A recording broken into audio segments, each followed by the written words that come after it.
Um, and him and three other guys are going to talk about the infiltration in the Protestant church, um, and how Protestantism is false. Protestantism is liberalism, and Protestantism is Rockefeller's religion. And you'll be like, huh? Um, but I encourage you to stay and check out the video. It's very informative. And then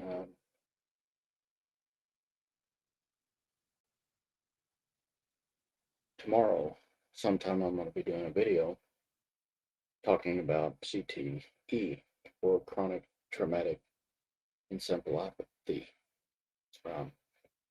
Because there's a lot of ignorant people out there who just, they don't have any idea of what they're talking about when it comes to depression. And since I'm an Orthodox Christian, people assume that I shouldn't have depression.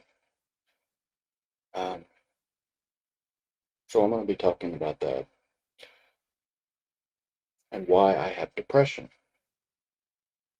But people make excuses and they give their opinion on various things that they know nothing about, and that's why they really need to silence themselves, go do research, and stop depending on other people to fuel their knowledge, uh, especially when it's from a Protestant sect.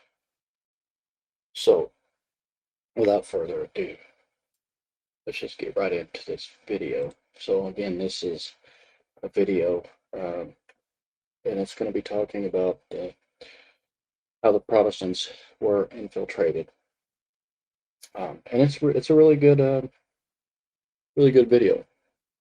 Dyer breaks it down. He's a theologian. He's written 2 books, and he's working on 2 more books. And he also references books that people need to get and purchase and read when it comes to Protestantism being false. And my wife and I have been doing videos for about 5 years talking about how false Protestantism is. But we have individuals out there who says that orthodoxy is false. It's man-made religion. It's man-made rituals. Well, that's some ignorant people. So let's just get after it.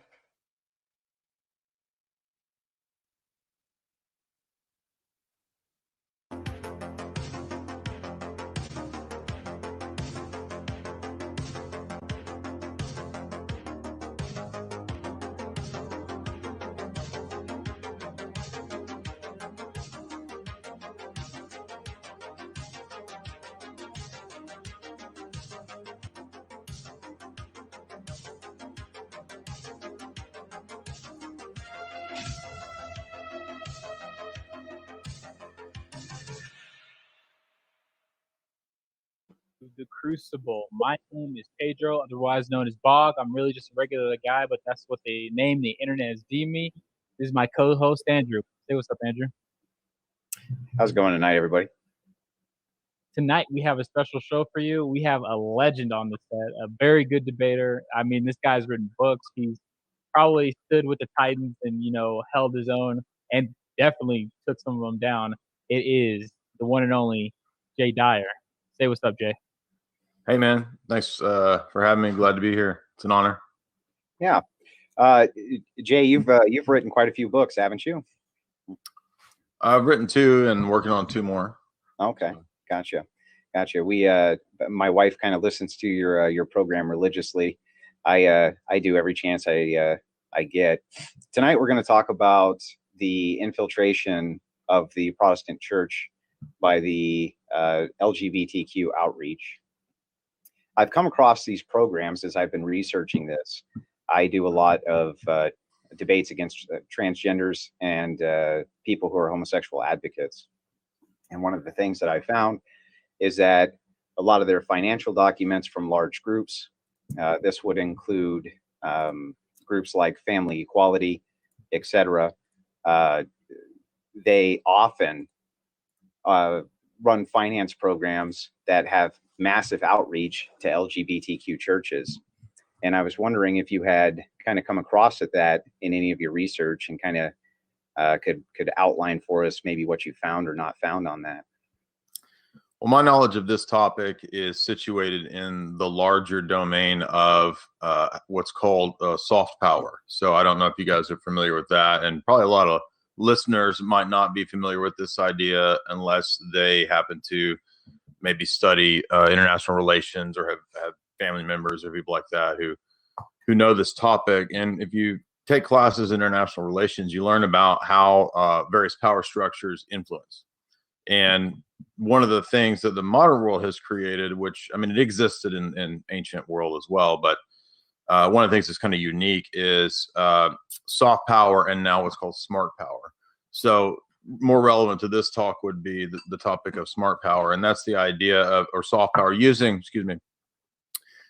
money and NGOs and think tanks to accomplish your ends, as opposed to more top-down, hard-fisted attempts at forcing people to your views. So it actually comes out of international relations and geopolitics, this way of trying to, everybody knows, for example, about how much money probably the US gives to other countries, right? So we give millions and millions of dollars across the board every year. You can see a list of how much money was given to Colombia, how much money was given to Egypt, et cetera. And it's just tremendous amounts of money. And a big part of that is to influence the way that policy in those countries is made. And so in the same way, if you look at, for example, there's a famous old lecture by Norman Dodd on YouTube, and he looked into the Tax Exempt Foundations. And so that's really the model that the real wealth and real money, real power elite have used in the 20th century, particularly in the last 50 years or so, is to influence through those more covert or the cover of human rights. Okay, so human rights is the ultimate great cover for these things, which used to be what military operations or intelligence operations would do. It used to be even maybe before the 80s, the CIA would be engaged in these kinds of operations in the Cold War, right? And then after Reagan, a lot of that became privatized. A lot of it switched over into non-governmental organizations and think tanks and what we call now soft power. So everybody's probably familiar with George Soros and his foundation, right? And what the Soros Foundation, Open Society Institute, right? What they foster in other countries. And this is really just the model that the old moneyed elite in the U.S., the big families, the Rockefellers, J.P. Morgan, what they did with creating tax exempt foundations and then flushing money through those things and having a lot more power and influence covertly and overtly as well through these pseudo humanitarian means. And if you don't understand that, it's really impossible to understand how the modern world actually functions. Most people don't understand that that's really the power structure. NGOs, think tanks, steering committees, right? These are the things that really change society. The RAND Corporation, right? Kind of like a filtration system. Yeah. Yeah. Why do you think that they target churches specifically so often? Well, there's a good chapter in the Collier and Horowitz book, The Rockefeller Family. It's about the dynasty of the Rockefellers. It's the authorized biography. And it goes into the history of the ecumenist movement. And at the end of the last century, well, the 19th century, the Rockefeller family was, really rising in power. And they saw the ability to take churches and basically turn churches into NGOs.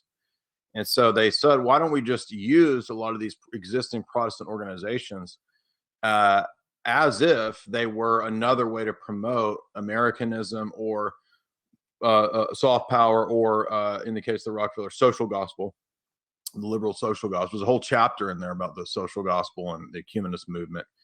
And so they saw that as just another way of extending their power and extending Americanism. And so the easiest churches to do that with are Protestants, because they're decentralized oftentimes in the sense they don't have a hierarchy most of the time. Some of them do, but most Protestant churches aren't a hierarchy. They're kind of loose groups, and they can be easily influenced by academia. So what the Rockefellers would do is the same thing that they would do with state education is that they would basically just build a school and give a bunch of money to that school, and that makes it a prominent school.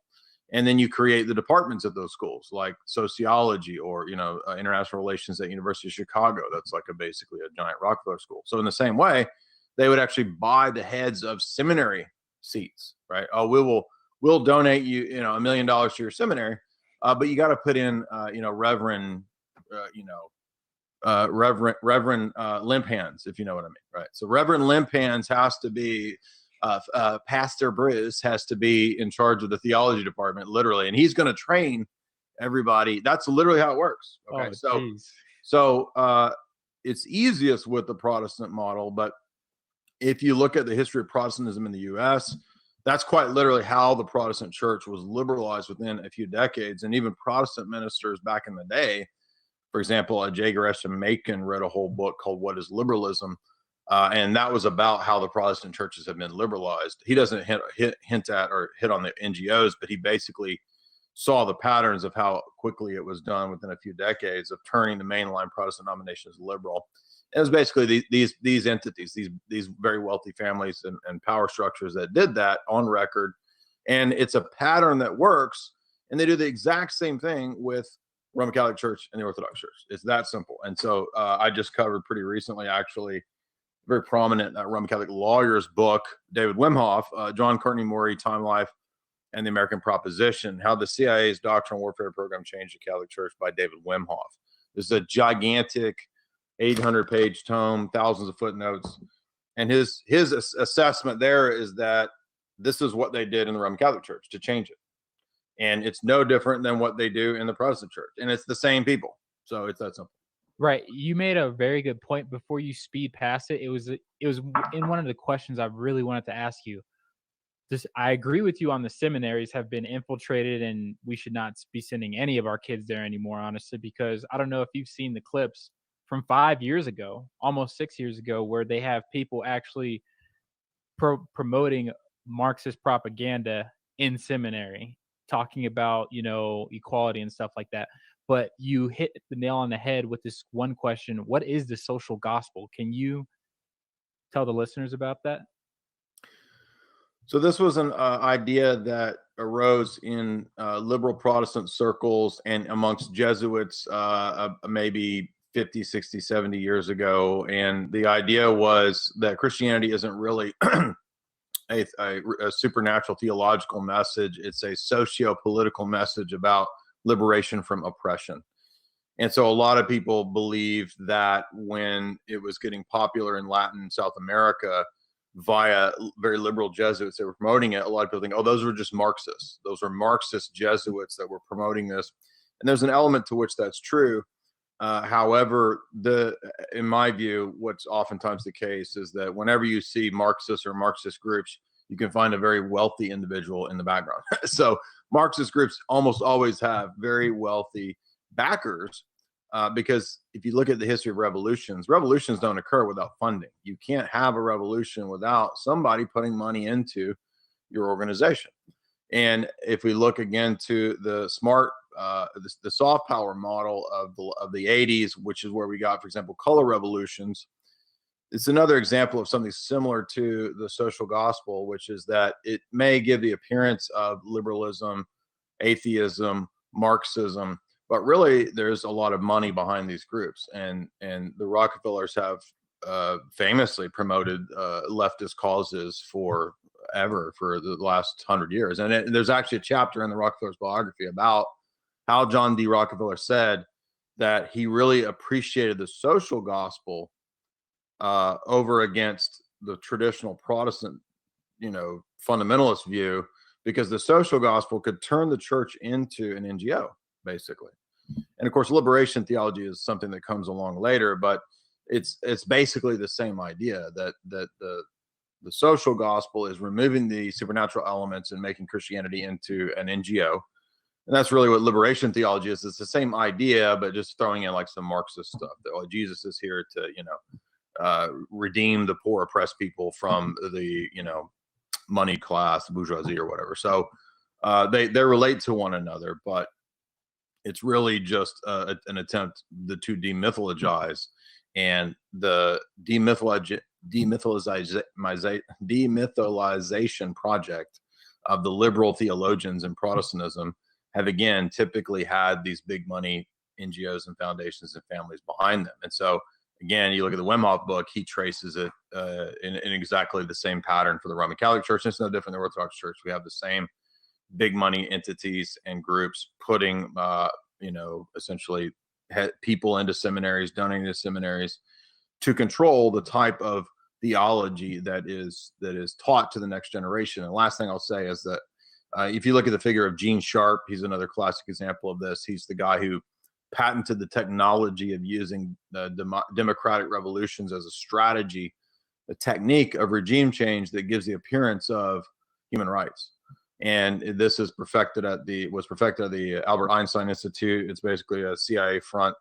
It was used a lot in the 80s. They used it first in Serbia, and that was the Rose Revolution. It was used in the Ukraine, called the Orange Revolution. Everybody saw what happened in 2011. That was the result of many years of this color revolution model.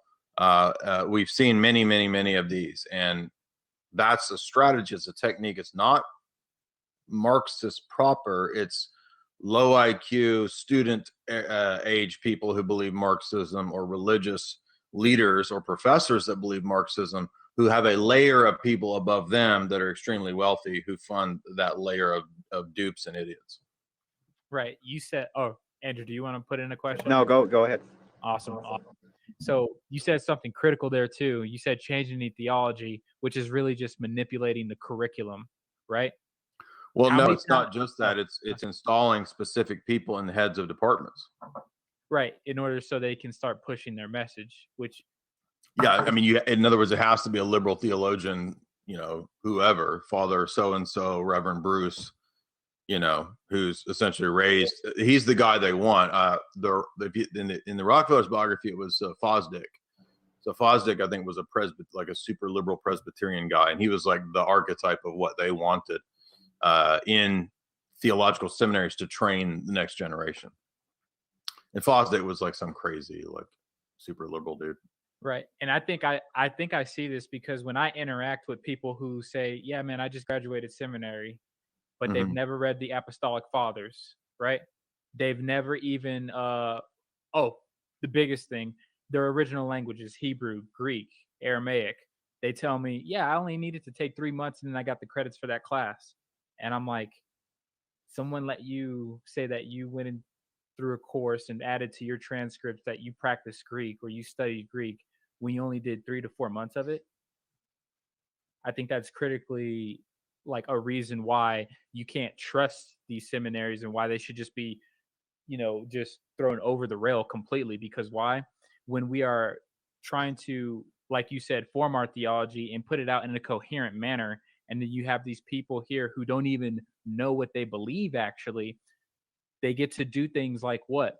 Make up what we're talking about. Gay marriage in your churches.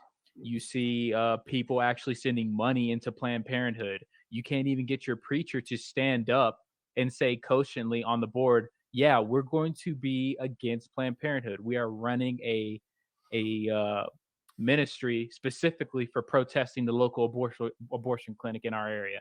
Who wants to sign up? You don't see that happening a lot. You see it in a few spotty places, but you don't see it a lot. Why do you think it is that we have allowed such weak people into the churches and actually, being the ones who are to lead the flock? Well, there's a multiple of problems that led to that.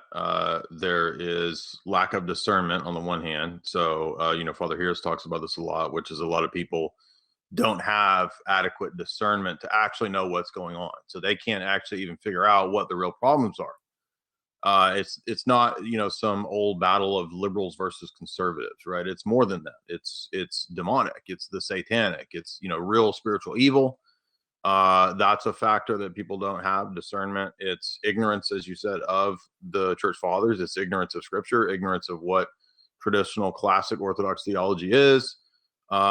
It's also something that a lot of people pointed out the divorcing of the academic from the spiritual life. So you have a lot of seminary groups, seminaries that are grouped in an academic setting that are divorced from monasteries. And so it seems as if theological education that's more closely wed to the monastic life tends to be a lot better.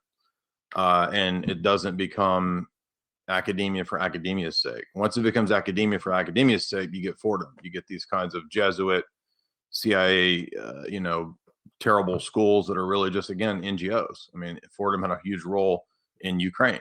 So that's what happens, is that it's a whole bunch of factors that, and also people putting money into, oh, we're going to, build this building here. We're going to give you this $1 million, but it comes with these, qualifications, these criteria. You get the $1 million, but you got to put so-and-so here.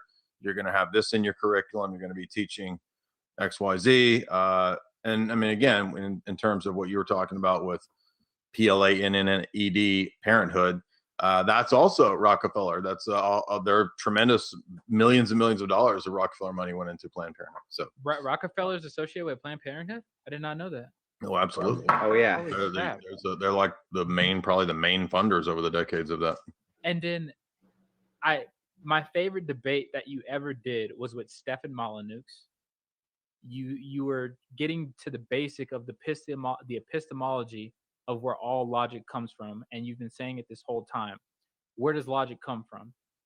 The supernatural. There's a metaphysical aspect to all of this. Yeah. And this is why I don't hate it, because I like watching Andrew slaughter, the secularists with their own logic. He just goes in there with like a halberd and just starts using it against them. but for some moments, I really want to always be serious and say, no, if I want to actually understand how this whole existence, all of creation came into being, I have to acknowledge there is a God.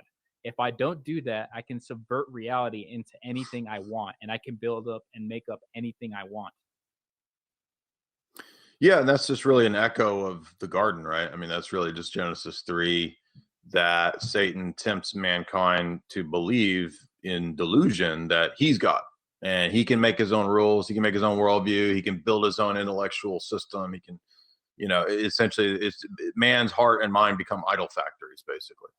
And so that's all that is that when you confront and interact with these atheists and materialists, there's really little variation. They're almost always the same cookie cutter atheism. You rarely ever hear any new arguments. I mean, I've been debating with atheists for 20 years.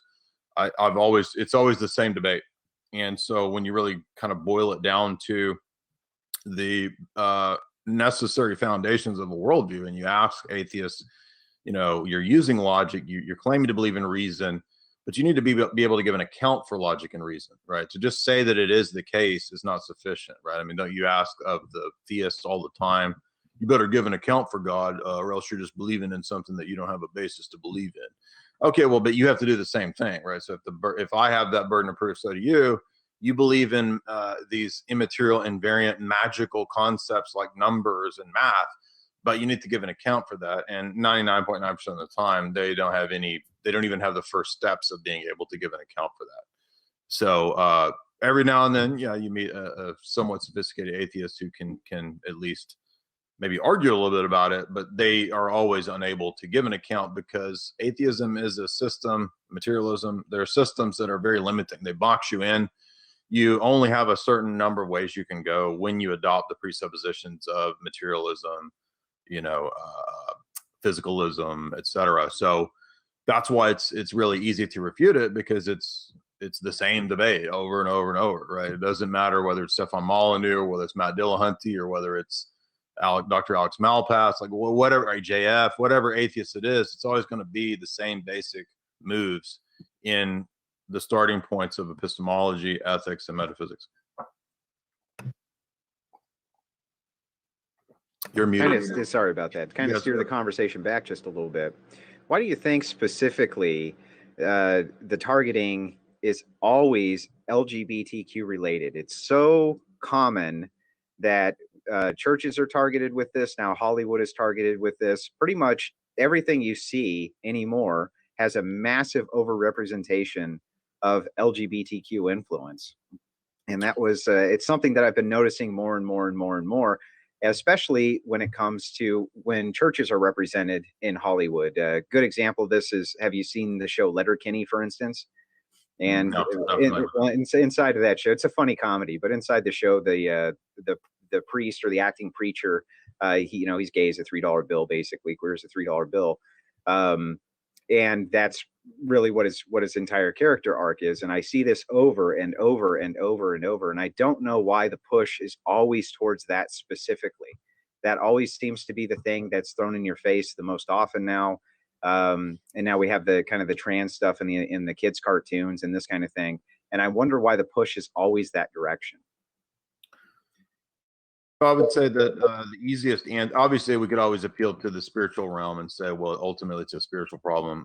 But to be more precise, beyond just saying that it's a spiritual issue, I would look at the way warfare has worked, psychological warfare. If you know the history of warfare and that domain, armies, governments, they've been interested in how to best demoralize and subvert the target enemy population.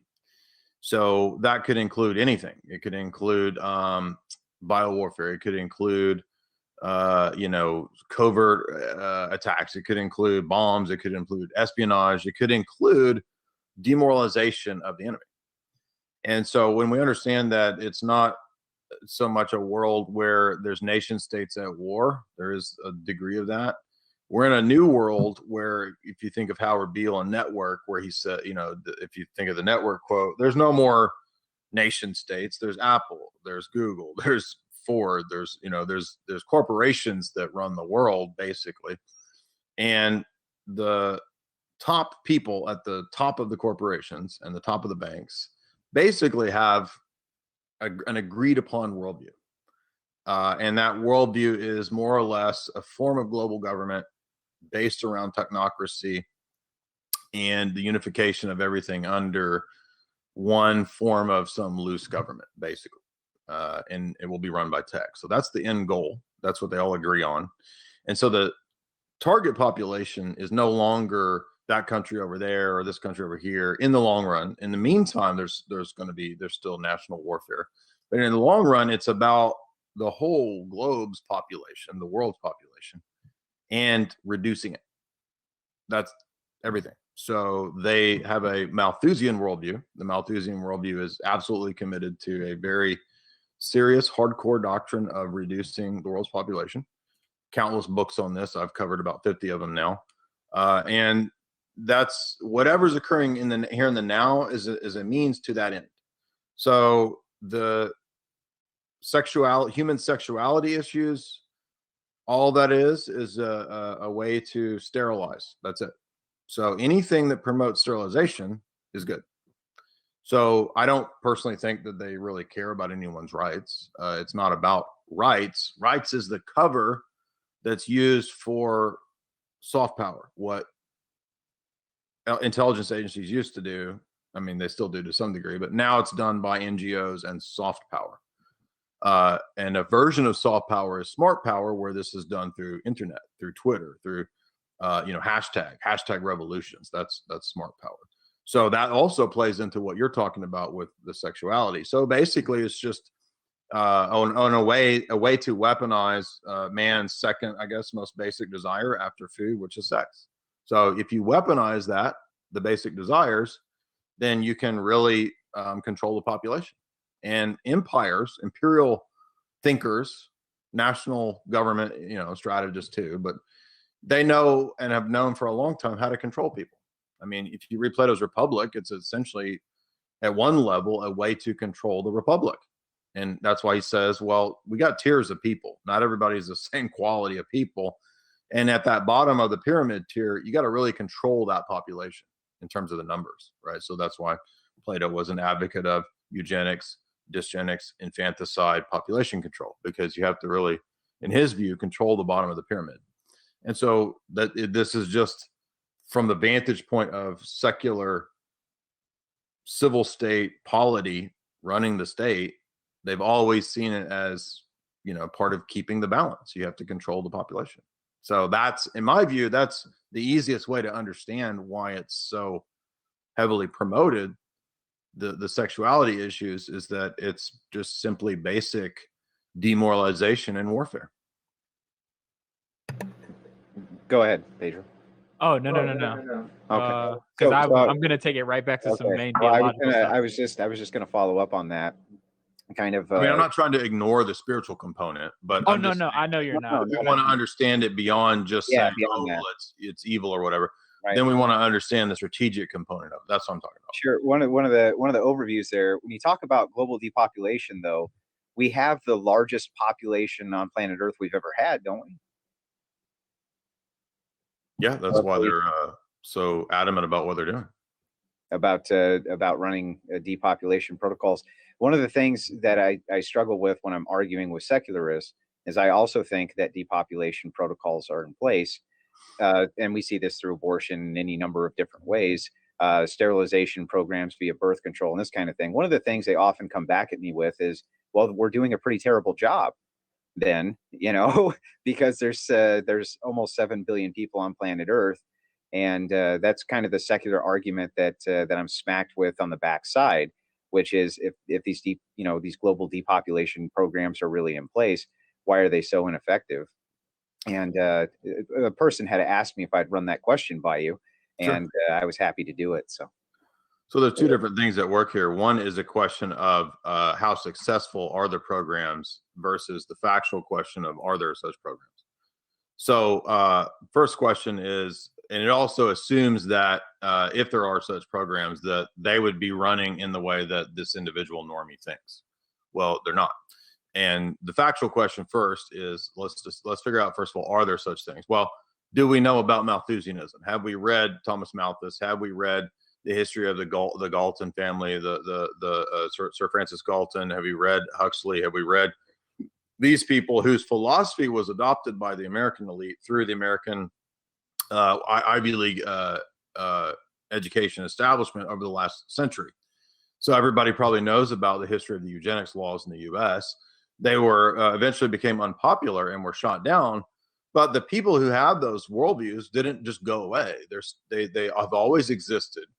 And the people who have the most wealth and power in our country and in the world openly write books about this thing. So again, one of the things that I do is I lecture through those books, and I've lectured through 50 of them now, roughly speaking.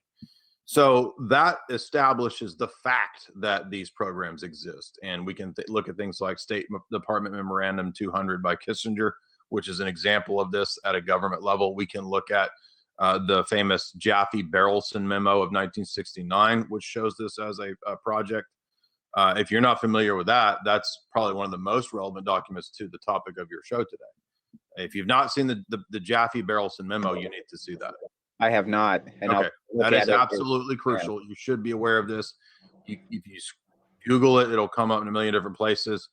Screenshot that and send that to any of the skeptics who say, why would there be such a thing if it's not working? Right? So now let's move to how this actually plays out. So the people who run these things are not stupid. They don't just release a bioweapon to kill everybody. Okay, so it's very methodical. It's very planned out. It's run at a military strategic level in different places, in different ways, based on actuaries, based on tons and tons of research, based on thousands of white papers and countless think tanks. It's not a thing where they just open a, like in 12 Monkeys or, World War Z or something, where they just let something loose. So it's methodical, and it also requires different populations getting different psyops, different strategies, right? The way to target America and the West is not going to be the same way that you target people in Papua New Guinea, or the way you target people in China, or the way you target people in the UK. You are going to target the stock of that people in the best way, the most weaponizable way that population is weak to.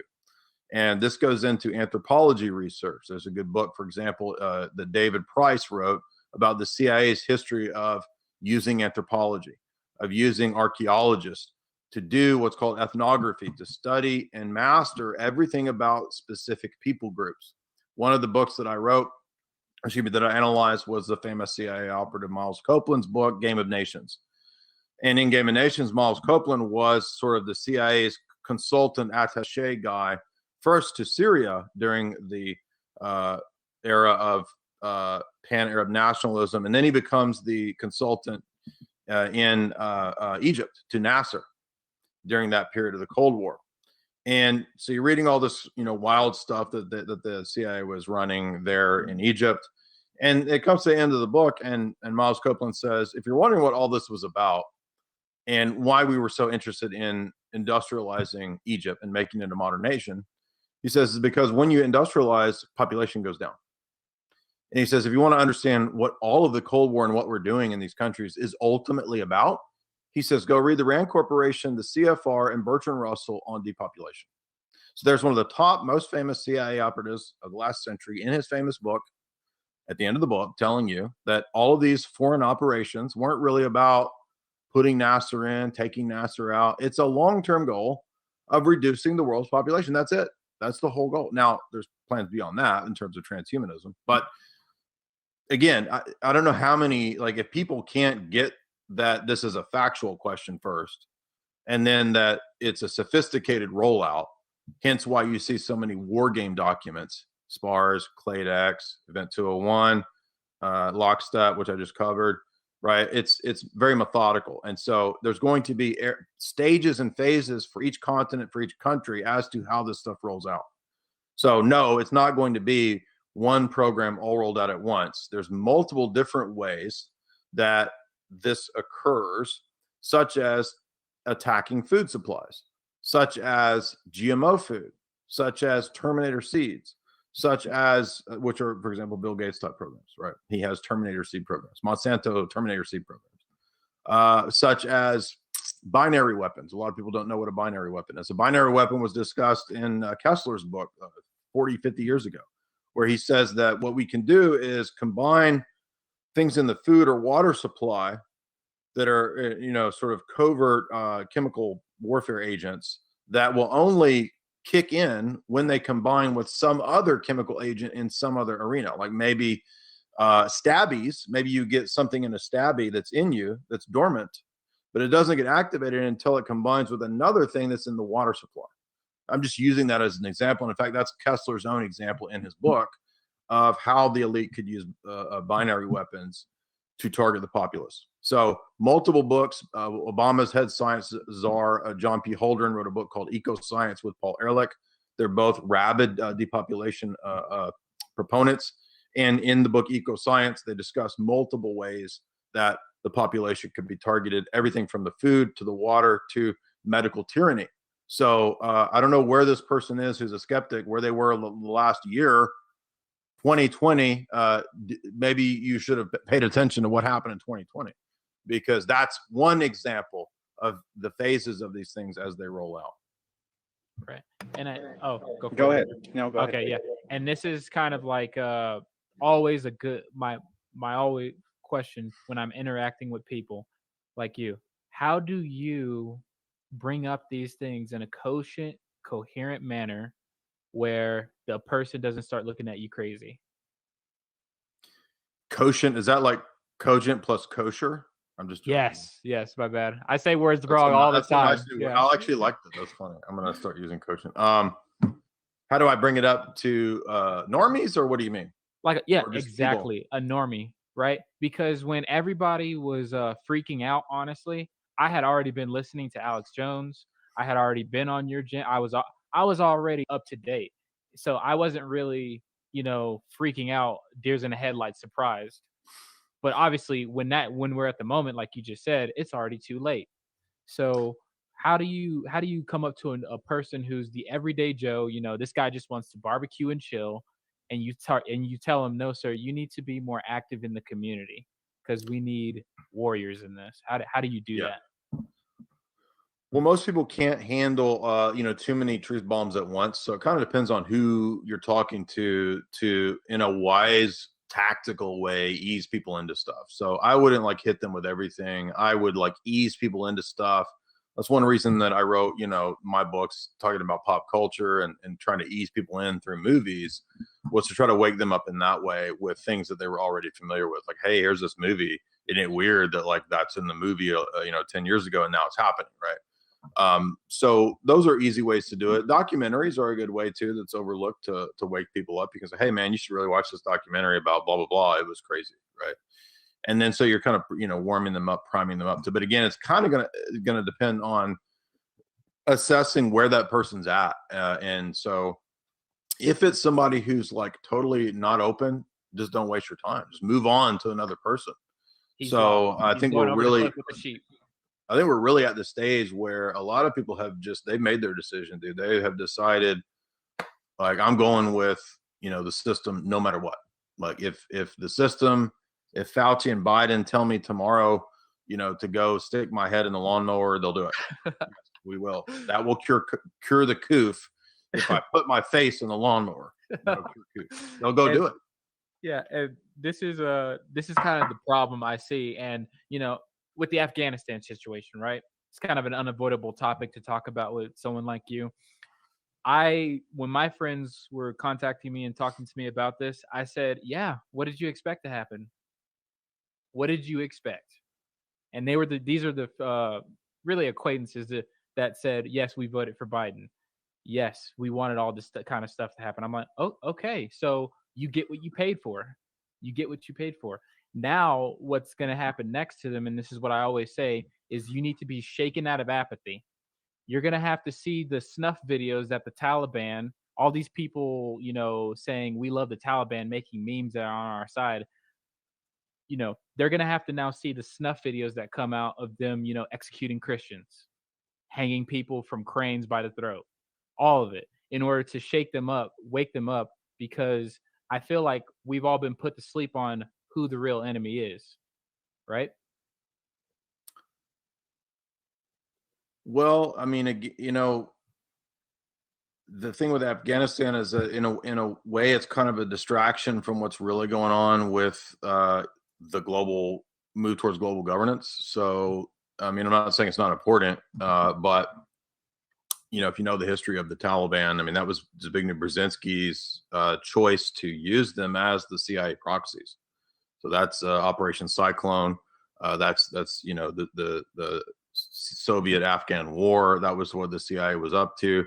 It became a hub for heroin, and a lot of people are under the mistaken impression that the wars are meant to be won. And this is something that comes up in 1984. I've been mentioning this a lot lately, which is that O'Brien laughs and tells Winston, the wars aren't meant to be won, dummy. They're meant to keep going on.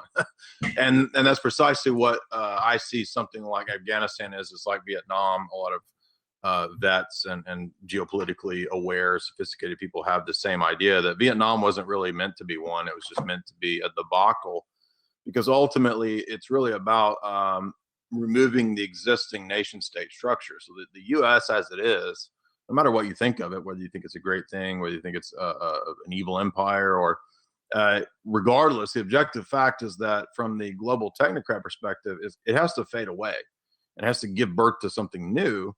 And so these never-ending debacles are great. They're actually wonderful. The system loves these kinds of things because it just gives more justification for more bombing and more rebuilding, more bombing and rebuilding. So it's just a never-ending cycle, and that's what it's always meant to be. And I don't think any of the wars were meant to be won, at least since probably Vietnam and maybe even earlier. So that wars are there to make money and to change and reorganize society. They're not there for the good guys to beat the bad guys. I think it's interesting that you bring up 1984. I love the movie and the book, actually. I thought they were both pretty good. But one of the things that you brought up there that was key was that everything there, as far as warfare went, was designed specifically to just remain sustained for as long as possible. And through that, they were able to justify pretty much whatever they wanted to. And that would include food shortages, that included supply shortages, even things like cigarette shortages, whatever they couldn't produce for the population. Well, a lot of people don't realize that war is all a big test lab. So the people running these wars, another one of the many uses of warfare is to test out the latest military tech, the latest psyops, the latest whatever. So, for example, in Afghanistan and in Desert Storm, they were rolling out biometric ID of all the population.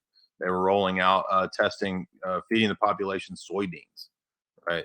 These are all things that they intend to do to the global population. That's part of what the warfare is for. And if you read Annie Jacobson's book on the history of DARPA, we covered that book.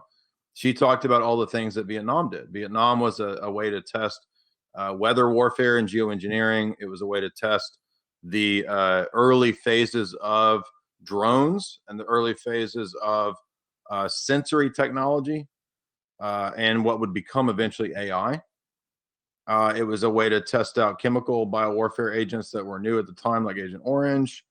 It was a whole bunch of things. And people don't think about war as a big experiment, but that's what it is. When you're talking about this, also something that comes right to mind is microwave weapons. That's been kind of in the news a lot. I don't know if you're very familiar with microwave weapons. Yeah, I am. I've just been kind of learning about them myself. My understanding is that they go way back, actually, that they were testing microwave weapons back in the 40s, in fact. And now here we are today, and they've become so sophisticated that you can actually hit people with a satellite microwave weapon. Do you think that some of these are kind of testing grounds for that? Is that the type of weaponry you're talking about? Absolutely. I don't recall off the top of my head if they were testing any directed energy weapons in Vietnam, but it definitely, especially the Navy, does a lot of research into lasers and directed energy weapons. My dad used to be in the Navy, so he would work on these. He didn't work on the lasers and energy weapons, but he worked with guys that did. He worked on a different gun that was the Sea Whiz that shot like 60 bullets a second or something like that. But so even back in the 80s, they were doing, pretty high level ELF directed energy type stuff. That also ties into the warfare, the weather stuff that DARPA does at Stanford, which is, they call it very low frequency, extremely low frequency energy research, where they blast the ionosphere and they can, heat up the atmosphere and make it rain or whatever. So that's very well-known stuff. It may sound crazy to people that don't know about it, but it's, you could research that and find that out if you really wanted to. So yes, but I don't recall. I mean, I did a whole lecture on the history of James Bond and Ian Fleming. And I mean, Ian Fleming was writing books about directed energy weapons, the movie Man with the Golden Gun, which is different than what the book is about. But basically you have directed energy weapons in the old Bond films. So, but I don't remember when it was probably as the 40s. I don't remember off the top of my head the first, but I'm sure. I know in Desert Storm they were using, and in Iraq they were using directed energy weapons, just going from memory. It's interesting that you said that you had a family member who was involved in, did you say naval weapon design? My dad was not a designer, but he was a technician he was enlisted, so he wasn't an officer, but he was a technician on the Sea Whiz, which is that little R2-D2 looking gun that shoots like 60 bullets a second. My dad worked in for General Dynamics. He was a contractor out of the Air Force, and they worked on a project called DIVAD, which was a surface-to-air missile-running tank. Pretty interesting weapon, but he always claimed that Star Wars was real, that the Star Wars project that Reagan put up worked, that it could shoot nuclear missiles out of the sky, that it worked just fine, and that would be a directed energy weapon. Yeah, going back a long time before we really even thought technology like that existed. So I know it's been around for an awful long time. Have you ever dove into Star Wars at all, that project? Yeah, it was birthed at Bohemian Grove. I included in, I think, my first book, a chapter on, I think it was a 90s document that came out from the Air Force about a planned thing around our time, where they wanted to have a link up between the ground-based stuff, the satellites, and the microchips in the soldiers. So they were already putting out in the 90s things that were working on the presupposition that Star Wars defense was active. So I think that it probably, I'm sure there are directed energy satellites. Sure. Yeah. Okay. I was just kind of curious about that. it's always interesting to me. You don't really get to talk to people very much about the long-term effects of what these wars really are all about. And that seems to breed a ton of confusion. I've heard everything in Afghanistan from it was about the opium, it was about banking, it was about this, it was about that. Nobody has ever really fleshed out for me a good concrete reason for why that particular country and that particular war was supposed to be sustained for this long. That's always been it's always been kind of odd to me. Me and my wife were talking the other day. We couldn't figure out, like, what would the objective be of Afghanistan specifically? Why would that be the place that we would go? Well, I mean, in classic geopolitics, so if you know about heartland theory and rimland theory and Halford Mackinder, Afghanistan is the gateway to Eurasia. So in the older British model of geopolitics, the way that you control the world is to control the Eurasian landmass. The Eurasian landmass is key.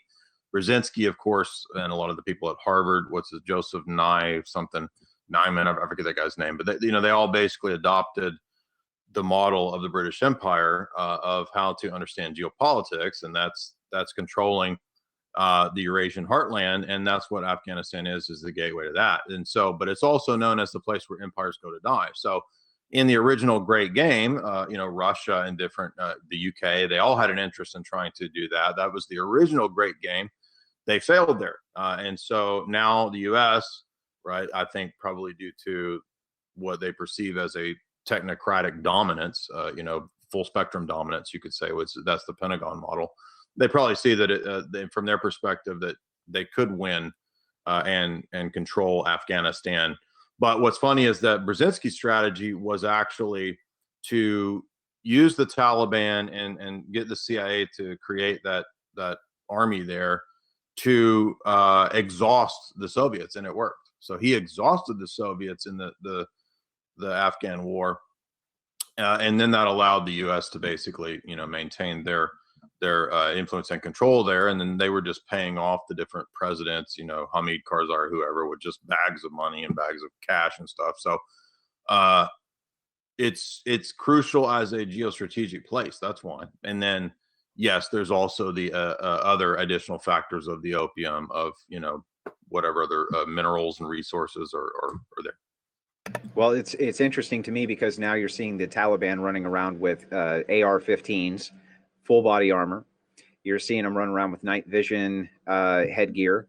And the story for this is that the United States essentially pulled out and left behind billions and billions and billions of dollars worth of equipment. That was not the experience that I had in the military, and I'm sure it wasn't the experience that Pedro had either. No way, I would have got thrown off the plane. Right. It's not. Maybe it was common once upon a time. I know in Vietnam we left a lot of weaponry behind, but these guys were joyriding. There was a video of them joyriding in a Black Hawk helicopter, for instance. I mean, most of these kinds of things are psyops and they're intentional.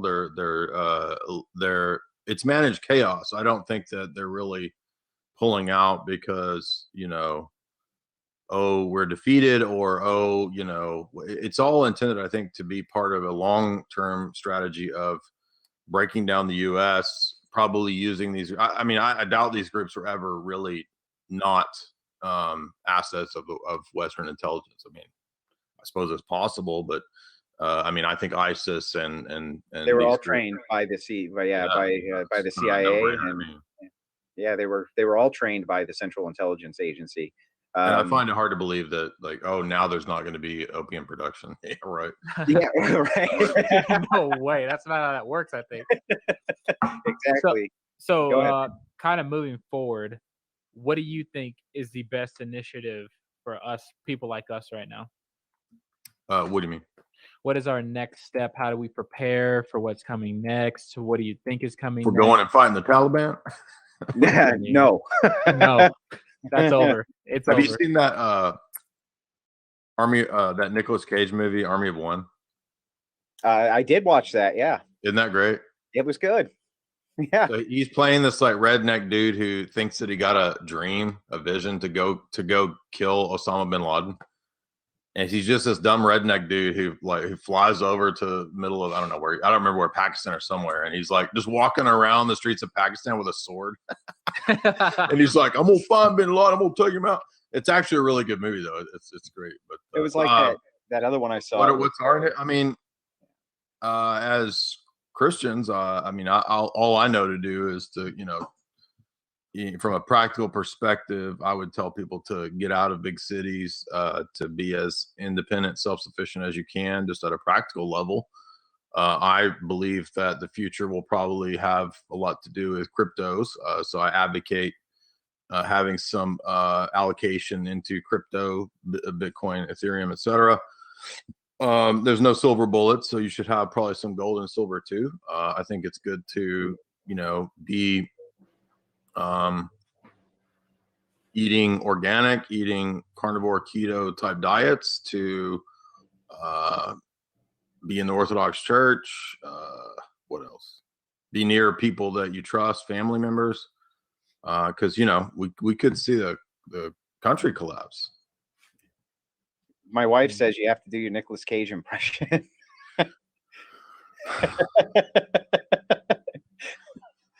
Okay. What do you want to talk to Nicolas Cage about? Help me out here. What do you want to talk to Nicolas Cage about, honey?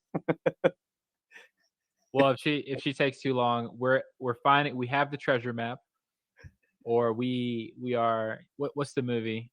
It is a National Treasure. I think you're talking about National Treasure. What you think is a map isn't really a map. That's the fake map, upon which there's also the real map on the back.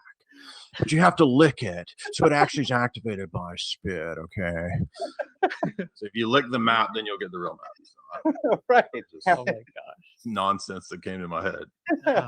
You got to. What was the one I saw recently? It was The Man Who Killed Hitler and Then Killed the Bigfoot. Have you seen that movie yet? Mm-mm. It's on Netflix. It's called The Man Who Killed Hitler and Then Killed the Bigfoot. It's excellent. Watch it. It's better than you think it is. It has Nicolas Cage in it? No, it doesn't have Nicolas Cage. It has that mustache cowboy. What's his name? The guy with the I can't think of his name. You would know him the second that you saw him. Yeah. But it's a pretty decent movie. But yeah, you got your Nicolas Cage impression, honey. So we've had Jay here for about an hour. If you guys have your questions, go ahead and send them in. Let's get some questions going for him, and then we'll let him be on his way. He took some time out of his day to join us, and we don't want to keep him for too long. You got a sweet camera going there, Pedro. What kind of camera are you using? Oh, so this is a Sony A7 III. Yeah. Pretty much what happened was Andrew said, I'm tired of you lagging all over the place. You better upgrade, or I'm just going to. I've been planning on, I bought a camera last year and it broke within a few months, a nice camera. And then I bought another camera and it was the wrong one because it doesn't have live streaming capabilities. So I'm on this quest to finally upgrade and have a decent camera. It sucks. Yeah. If I had to be serious, this is what you do. You're going to go to Amazon and you're going to get a cord called a tether. Right? It's orange. You'll know it exactly when you see it. I have to write this down. Okay. A tether, orange tether. Okay. Yep. After that, you're going to go for your Sony A7 III. That's just me plugging them because the camera's doing me good. It's been doing me good for years. I've actually had this camera for a long time and I've been able to use it. After that, for some reason, I don't know why, I had to switch over to a Mac because the operating system on Windows was actually causing the lag to happen. Right? Yeah, I have all Mac stuff. Oh, perfect. So you're good. After that, you're pretty much set. You know what? So is the Sony A7 III an older camera, or is it? Yes, it is, because there's newer ones always coming out. But does it have? So what I noticed was that there's a lot of they don't all have live streaming capabilities. Is the issue? No, this does not have live stream capabilities. I'm giving you the rig to make it into the live stream capability. Gotcha. Okay. Yeah. Workarounds. Yeah, this is the runaround. I like his camera though. Yeah, it looks good. Yeah. One question for me. Sure. While we get these together. Have you seen The Evil Dead? Sure. Yeah. So Bruce Campbell wrote a book, If Chins Could Kill: Confessions from a B Actor. Have you ever read that book? I mean, I remember when it came out. I have not read it though, but no, I've always liked Bruce Campbell since the 90s. Yeah, good guy. he doesn't seem like he's been kind of absorbed by that same Hollywood elite. But he was very close friends with Sam Raimi, and I could never figure out that kind of relationship because Raimi is really intertwined inside that big Hollywood circle, and Campbell just has always kind of seemed like he's on the outside of it. Like I've sent the guy emails, and he'll just email you back and talk shop like we're doing right now. And I always wondered, Bruce Campbell. yeah, oh yeah, Really? yeah, he'll respond to your emails, man. He's great about it. Huh. Wow. I'll send him an email. So he'll come on a podcast or something. Yeah. Have you guys seen this cool movie? Guy. Which one? This is What my is it? favorite. I bring this poster everywhere. Can't see it. I can't either. It's blurred. Put the poster up. Oh, Once Upon a Time in Hollywood? Yep. Oh, there you yeah. go. Yeah, I did an analysis of it. I thought it was great. Quentin Tarantino is my favorite director because there's always some kind of crazy thing that happens in the movie that you didn't see coming. And my favorite crazy thing that happened was pretty much when I think he was giving a middle finger to the liberals when they went into the conservative neighborhood and then they had to get pretty much annihilated. Brad Pitt had to put in work. In Once Upon a Time? Yeah. Remember? Or man, am I spoiling it? Wait, and No, you I haven't mean, seen it? Oh, no, of course I've seen it. Yeah. Oh, beautiful. Yeah. These are all pretty classic movies. There's a really good guy. He runs the Black Pill, and he I think that's what the channel's called. He does a lot of Hollywood kind of deconstructions, just like Jay does, and some of those are just amazing. When you start to really deconstruct the occult symbolism in a lot of these movies, it's kind of mind blowing. When I was talking with Brother Augustine, one of the symbols that he pointed out to me, Jay, was the triangle with the line through it as the symbol for Lucifer. And once he says the air symbol, the occult. And one of the things I noticed about it is it's pretty much everywhere. It's in every rock band that I look at. It's in every movie poster that I look at now. I see it everywhere. And he claims that that's the air sign, and that's the sign for Lucifer. When you do your deep dives, do you see that type of symbol all over the place, same way, or? Yeah, I mean, there's a lot going on. So for those that are interested, if you haven't read my book, I recommend getting the two books, Esoteric Hollywood, at my website, and I go pretty deep into that, the various symbols. I mean, I do know what the air symbol is, but so you got me on here, and everybody's talking about Devin Stack, bro. You got me right here. I know. You got me. Wait. Y'all are trolling me. You did this. You got me on here to troll me. No way. No way. Never. They're always every time I turn around, somebody's like saying Devin Stack. I swear to God. But yeah, I do like I've seen channel. a few of Devin Stack's videos. I'm not hating on Devin Stack, but yeah, he seems like he's a decent guy. I do like your Hollywood deconstructions. I did want to ask you, when did you start getting into doing that, into deconstructing those? 2005. So yeah, in about 2005, I was just blogging about movies and having fun with it. And I was taking film classes and philosophy classes at the same time. And I wanted to kind of expand the website into other topics, but the main audience back then, it was just movie analyses. So I kind of built up a little bit of a reading audience back in the day with Jay's analysis, what it eventually became in about 2010 or 11. And then I got in this pretty regular pattern of doing a movie analysis at least maybe 2 a week. So then, they just kind of kept compounding, and I would promote the heck out of them. And it got to a point where eventually we did a few interviews with Sean Stone, who's Oliver Stone's son. And then a book publisher said, "Hey, do you have a book on this?" And I was like, "Yeah, sure," which I didn't, but so I just put them all together in a collection, basically, of essays. And it's just a weird, like it's like its own weird version of movie analysis. It's not conspiracy analysis, but it's combining a whole lot of things. Like if you have a college class on like a literature class, like on Dostoevsky or something like that, you'll do a close reading, which is where you kind of deconstruct the text. So I'm basically doing the same thing with movies. I'm just sort of deconstructing them the way that you would in a college class, basically.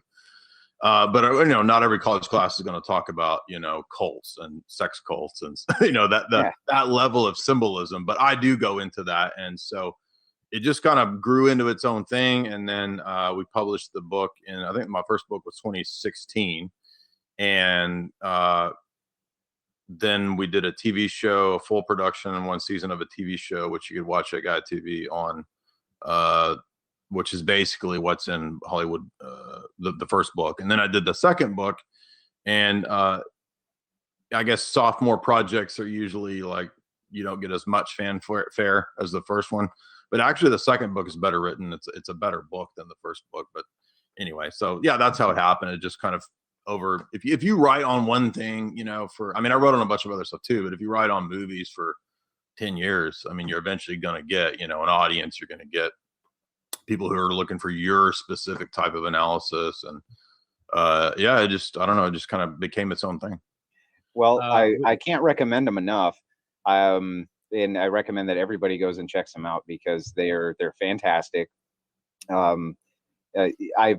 I know the occult symbolism, for instance, in Eyes Wide Shut. Yeah. That is kind of an amazing thing to watch all of that kind of stuff get broken down in real time. Yeah, esoteric Hollywood, sex. Yeah, it's good stuff. Highly recommend it. The wife was asking if you can ask Jay real quick before he goes, if you could flesh out how the transgender ideology is a transhuman ideology. Well, this gets into the idea of who a person is or what a person is. And in the ancient and medieval world, the idea was that things have natures that make them what they are. So there's human nature, there's dog nature, and things have those natures to be what they are. That makes them literally what they are. As we move into the modern world, post-Darwin, post-Enlightenment, you don't believe in metaphysics anymore. I mean, that may sound strange, but in the philosophical sense, people don't really do metaphysics anymore, except for certain niche places. And what begins to dominate is scientism, the idea that we're not concerned with those questions. We're concerned more so with pragmatic issues of what works. So scientism becomes a kind of will to power, where we don't even care about the right or the wrong of it. We don't care about what's true. We want to know what works. And so the idea that things have natures is dispensed with.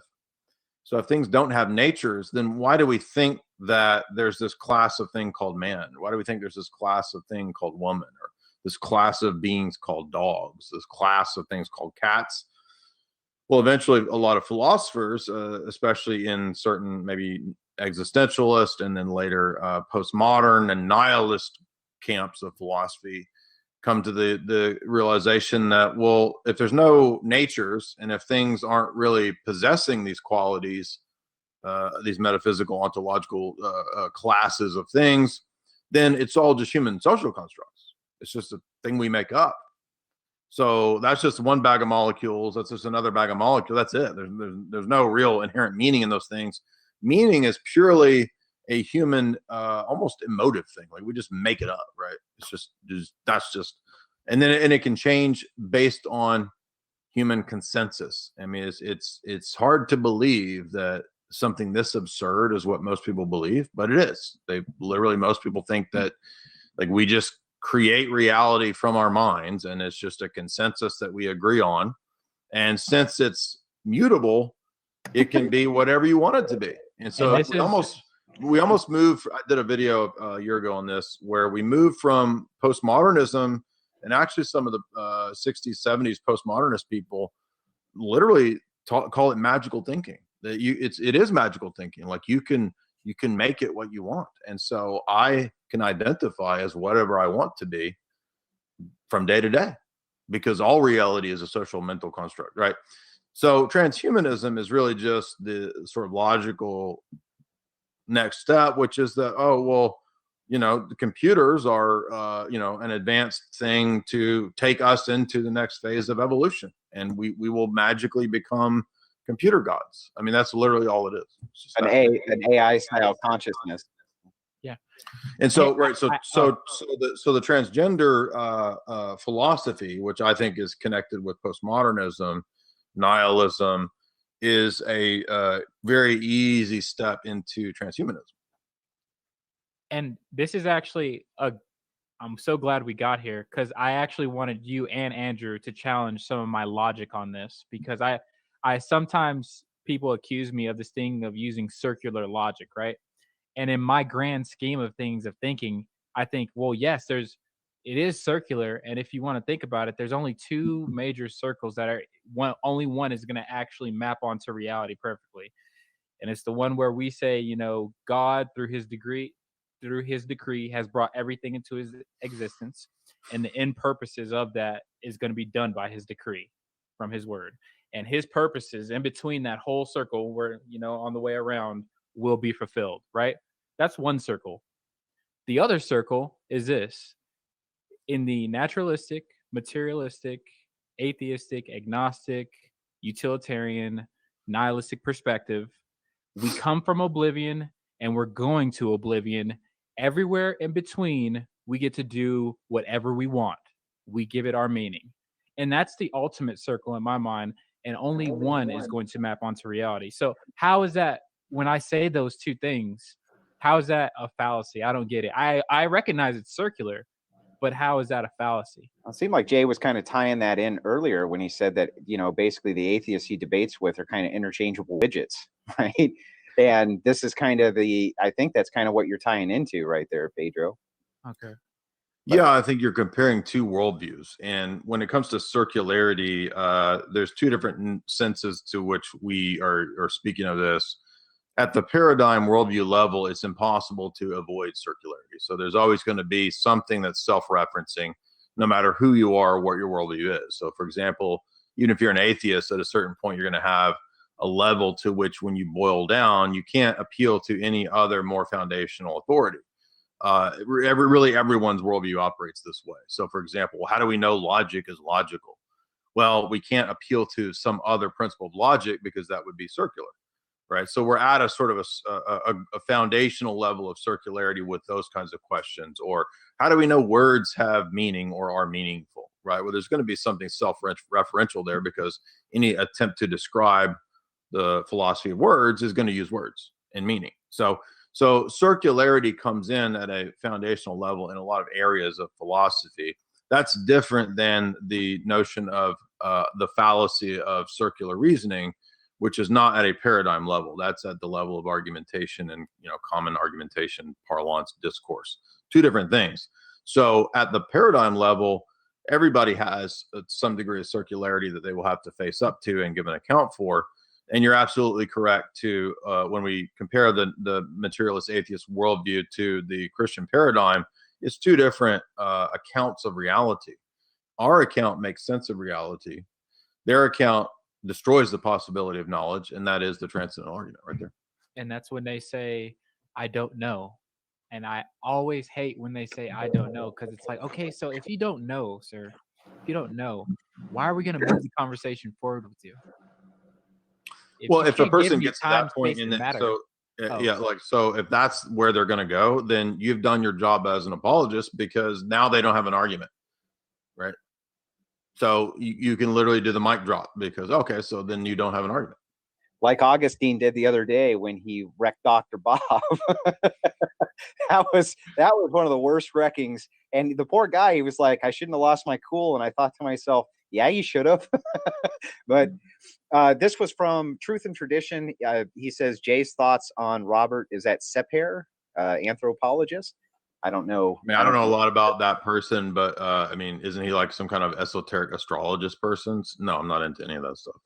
Yeah, I don't know who that is. It was just a question that was dropped, but we spent an hour and 10 minutes with you. Kind of went over time, and we were certainly happy to have you on, Jay. We appreciate it.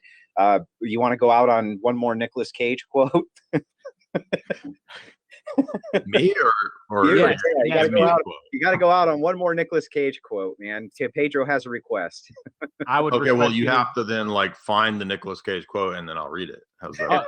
Well, no, I would say, you know, promote your book in the Nicolas Cage fashion. Okay.